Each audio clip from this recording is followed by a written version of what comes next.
Setelah unta-unta kurban disembelih, terbersitlah keinginan Abdul Muthalib untuk menikahkan Abdullah.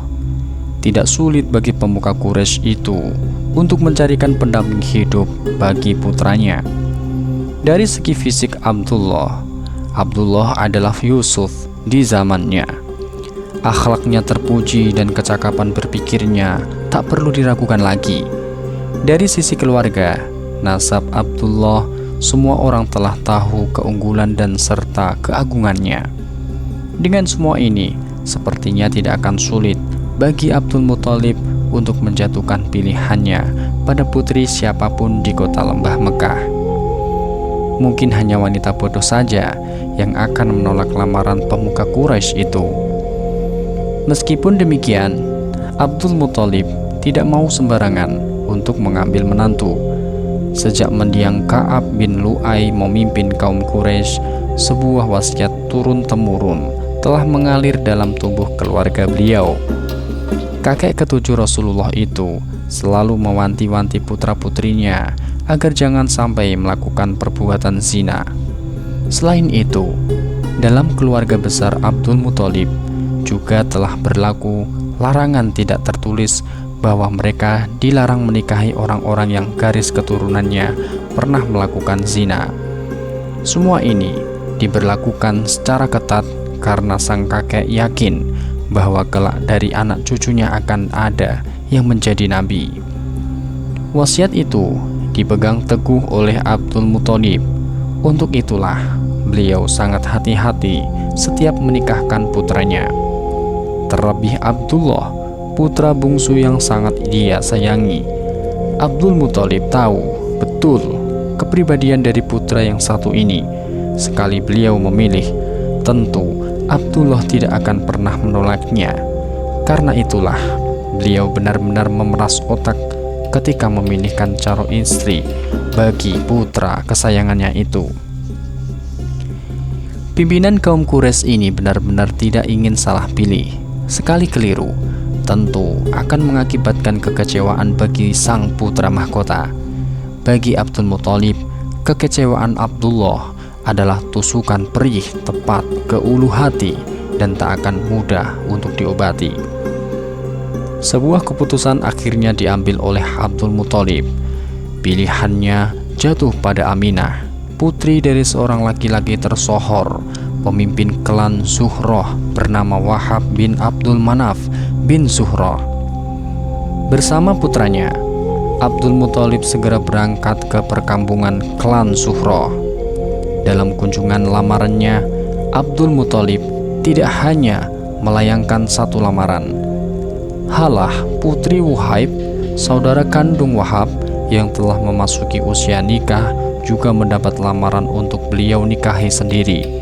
Singkatnya, sekali berangkat, beliau membawa satu misi dengan dua sasaran sekaligus.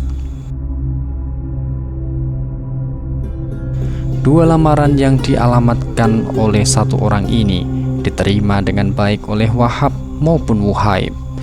Siapa yang tidak akan menerima lamaran seindah itu?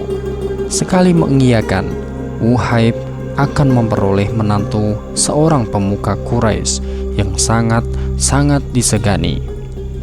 Saat itu pula, kewajiban Wahab untuk mengasuh Aminah akan berpindah pada seorang laki-laki rupawan bernama Abdullah, sosok pria idaman yang tak perlu diragukan lagi akan kemuliaan, ketampanan, dan tanggung jawabnya. Ini adalah hari paling bertuah dalam sejarah hidup dua keluarga pembesar klan Zuhrah. Lamaran Abdul Muthalib segera menjadi berita hangat di kota Mekah. Peristiwa pengorbanan Abdullah yang sebenarnya masih pantas untuk mereka perbincangkan di kedai-kedai makin lenyap, seolah tergulung angin padang pasir dan entah menguap di mana. Setiap orang sibuk mengukur keutamaan yang terdapat pada sosok Abdul Muthalib dan putranya. Sulit bagi masyarakat Mekah untuk menilai siapa yang lebih unggul di antara keduanya. Memang usia Abdul Muthalib jauh lebih tua dari Abdullah, namun kakek Nabi yang dikenal rupawan itu tetap tampak gagah dipandang mata. Bahkan beliau tampak beberapa tahun lebih muda dari usianya. Celoteh demi celoteh dalam rangka menyambut hari pernikahan kedua orang itu menyimpulkan, Abdullah lebih hebat dari Abdul Muthalib. Gegap gempita menyeruak kota Mekah tatkala dua orang mempelai laki-laki berjalan menuju rumah calon mertua. Semua orang keluar rumah untuk menyaksikan pernikahan pemimpin mereka, berdiri berjajar rapi di depan rumah seperti hendak menyambut pasukan perang yang berhasil memukul mundur tentara musuh. Abdul Muthalib dan Abdullah berjalan tenang, semakin menambah wibawa mereka berdua. Di sebuah jalan dekat Ka'bah, rombongan mempelai laki-laki ini bertemu dengan Laila Adawiyah, saudara perempuan Warokoh. Warokoh yang saat itu masih beragama Nasrani pernah berkata pada Laila bahwa dari suku Quraisy akan lahir seorang nabi. Di kalangan agama Kristen telah masyhur kabar akan datang seorang nabi setelah Nabi Isa putra Maryam. Sebagai seorang Kristiani yang taat, Warokoh sangat rajin mempelajari kitab-kitab kuno agama tersebut. Dari kitab-kitab itulah akhirnya Warokoh menemukan sebuah catatan yang menerangkan ciri-ciri nabi terakhir.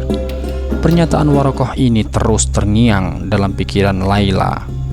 Wajar tatkala ia melihat sebuah cahaya di wajah Abdullah, dia berpikiran bahwa mungkin inilah ayah dari calon nabi yang diutarakan oleh Warokoh. Tanpa mempedulikan berpuluh-puluh pasang mata yang menatap padanya, Laila mencoba menghentikan Abdullah dan menyapanya. Abdullah, engkau hendak pergi kemana? Mungkin ini adalah pertanyaan terbodoh yang pernah ia utarakan pada seseorang. Bukankah tanpa harus bertanya pun, sebenarnya ia tahu kalau Abdullah hendak menuju pelaminan bersama ayahnya. Bukan karena kekonyolannya, Laila tiba-tiba menghentikan Abdullah. Hal itu dipicu oleh keinginannya agar dia bisa merenggut sebuah cahaya yang diyakininya sebagai pancaran kenabian dalam diri putra Abdul Muthalib itu. Aku hendak pergi bersama ayah, jawab Abdullah kalem. Abdullah, jika engkau bersedia menerimaku sebagai istrimu, maka aku akan memberimu 100 ekor unta. Tiba-tiba Laila berkata blak-blakan, seolah saat inilah kesempatan terakhirnya untuk merengkuh apa yang diinginkannya. Keterbukaan Laila tak membuahkan apapun. Dengan bijaknya, Abdullah menjawab, aku selalu mengikuti kehendak ayahku, dan aku tidak akan pernah meninggalkannya.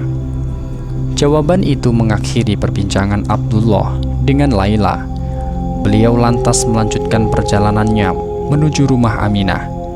Belum juga sampai di rumah yang ditujunya, Abdullah kembali dicegat oleh seorang wanita.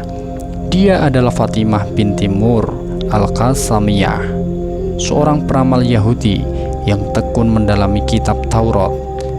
Dasar seorang peramal, tanpa malu-malu ia mengucapkan beberapa kalimat yang tidak kalah seronok dari Laila. Hal itu juga dipicu dari keyakinannya bahwa Abdullah inilah calon ayah dari Nabi yang ditunggu-tunggu oleh kaum Yahudi maupun Nasrani. Wahai pemuda, maukah engkau sekarang bersetubuh denganku? Aku akan memberimu 100 unta jika kamu mau melakukannya. Mendengar hal itu, Abdullah menjawabnya dengan sedikit ketus sebagai pelajaran atas kelancangan dukun perempuan itu. Segala sesuatu yang diharamkan, aku bersedia mati untuk menjauhinya. Sedangkan yang telah dihalalkan, maka aku akan harus mengetahui lebih jelas tentangnya. Bagaimana aku akan memenuhi permintaan yang tercela itu, padahal orang yang mulia akan menjaga harga diri dan agamanya. Begitulah sikap beberapa orang wanita yang memang mengetahui kelebihan Abdullah luar dalam. Namun mereka harus gigit jari karena beliau tetap tak goyah, baktinya pada orang tua membuatnya teguh dan tak sedikit pun tertarik untuk menanggapi godaan-godaan itu. Hari itu di usianya yang ke-18 beliau mengucapkan akad nikah di hadapan Wahab, ayah Aminah, mengakhiri masa lajangnya dan siap dengan tanggung jawab barunya. Sesuai adat kaum Quraisy, setelah akad, Abdullah bermalam di rumah mempelai wanita selama 3 hari. Menjelang hari keempat, barulah Aminah diboyong Abdullah menuju bahtera rumah tangga barunya.